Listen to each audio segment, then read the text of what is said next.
Thank you so much for being here. We are doing some on-site podcasting straight from AASA, and we have a special treat. We've got Yolanda Valdez here, and she's going to tell us a little bit more about you, your district, and what we can expect to talk about today. Awesome. Well, thank you for having me. I am the superintendent of Cutler Rosie Unified School District. This is a community about 45 miles southeast of Fresno, right central California, San Joaquin Valley. My community is pretty much a new immigrant community. We're 97% underserved. And so we have a lot of opportunities and some challenges. Absolutely. So we were talking a little bit before we started recording just about your science of reading journey. And, we really try to focus on what a leader has to do in terms of leading those types of initiatives. So tell us a little bit more about where you are in your journey in the district. And I just love to know, let's just start with that. Where are you?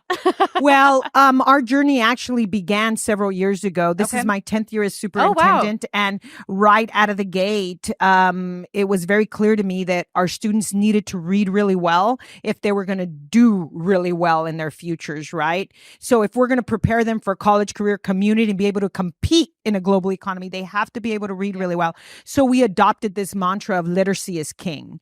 And so every year we developed, it was a lot of training to help our teachers, our staff understand all the literacy pieces. We are very focused and have been trained in the Lit 6. And as we have encountered challenges with our literacy journey, we have worked to fill that challenge or to address that challenge. So, for example, as we were moving on with guided reading, with the teaching of our ELA adoption, our teacher said, we need more instruction with phonics. Our students really need support there. And so we adopted the Orton Gillingham program, and we trained all our staff. And we've been doing that for the past 4 years.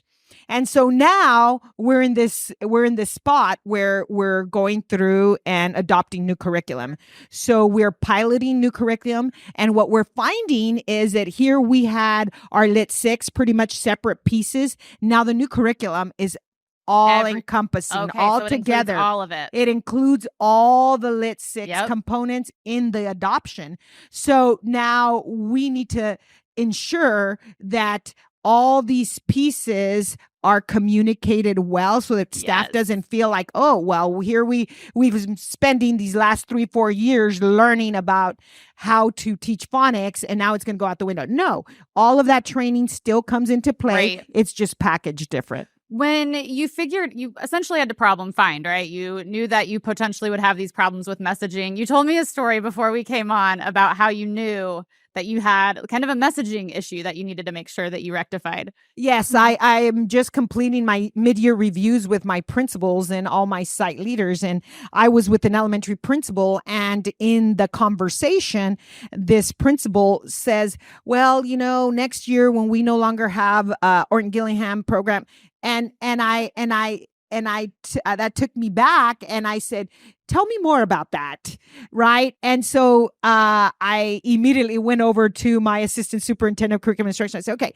we have a little messaging situation. And so that just told us that we need to be very calculated in how we message things, because we are going to be doing the same thing we've always done because we're getting great results, except it's going to be packaged differently. And all the skills you learned in the guided reading, in the Orton Gillingham, and all the shared stories, everything needs to come in to the new curriculum. Right. It's not throwing out the baby with the bathwater. It's packaged for you so it might be easier for you, but you have to still use your toolbox. The toolbox that we spent a lot of money training. A lot of time, a lot of money. And a lot of time. This episode is brought to you by Just Right Reader. At Just Right Reader, we make decodable books in English and Spanish that are great for kids, schools, and families. Our decodables tell authentic stories of student lives, follow a rigorous phonics progression, and include a short video phonics lesson that reinforces learning at home and in school.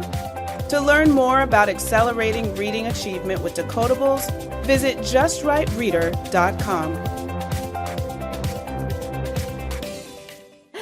Since you are in the middle of an adoption right now, and I know that a lot of districts across the country are working on new adoptions, that states are doing different rubrics and things to determine which are going to be approved curriculums. What have been some of the steps that you've used to determine which curriculum you're going to go with?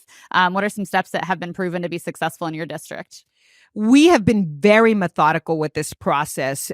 We went through and looked at the research, looked at everything that was out there in respects to the different curricula, and then we picked the top 5. Okay. And then we brought in all our teacher leaders, all our coaches, our administrators, and we went through and gave everyone a summary of each of the curricula. And then we talked about the process we were going to undergo.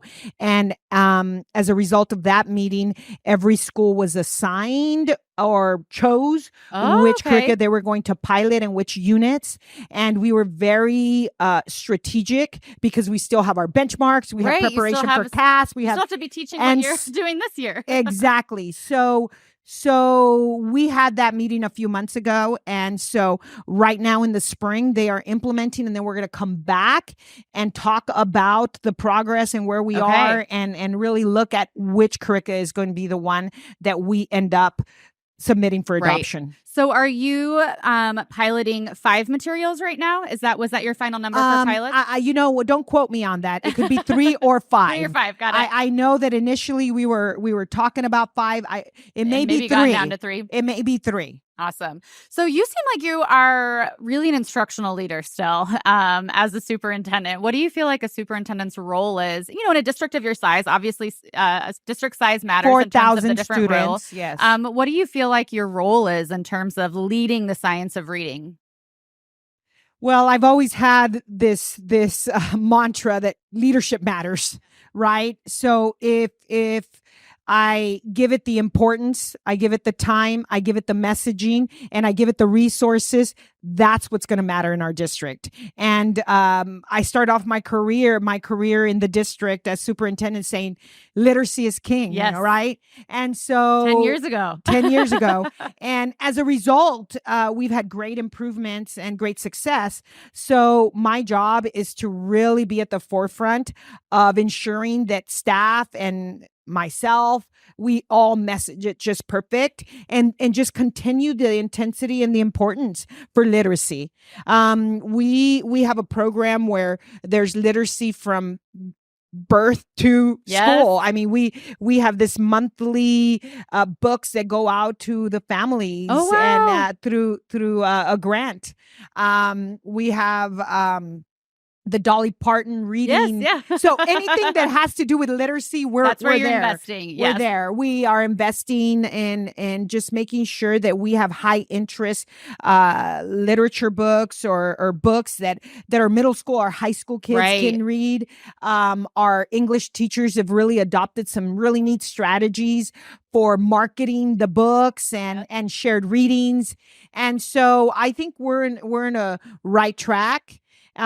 We just need to keep working it. So my job is to just keep the intensity and the focus and the positive marketing towards literacy is king. Yes.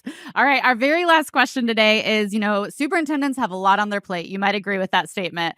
And so if you were talking to a superintendent and you had to give them one action step that they could take to accelerate student reading achievement, what would it be? One step, the most bang for your buck.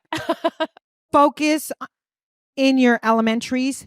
Place a lot of resources at the elementary, because if we can catch them and bring them up to the grade level reading, then they're going to be successful as they move up. I was a high school principal for most of my career, and I had a superintendent who sat in front of me and said, Yolanda, what would you do to improve our district? I say, take half of my budget and put it in the elementary, because our students need to come to me having a good command of reading skills, of math skills, That's true leadership there to say that you'd give half your budget to elementary to prep those kids to read. Well, Yolanda, thank you so much for being here with us. We really appreciate hearing about your journey, and thanks for joining us. Thank you for the opportunity. Thank you. Thanks for joining us. If you found this conversation valuable, please subscribe and leave a review on your favorite podcast platform. We will see you next time on Science of Reading Leadership, guiding minds, transforming lives.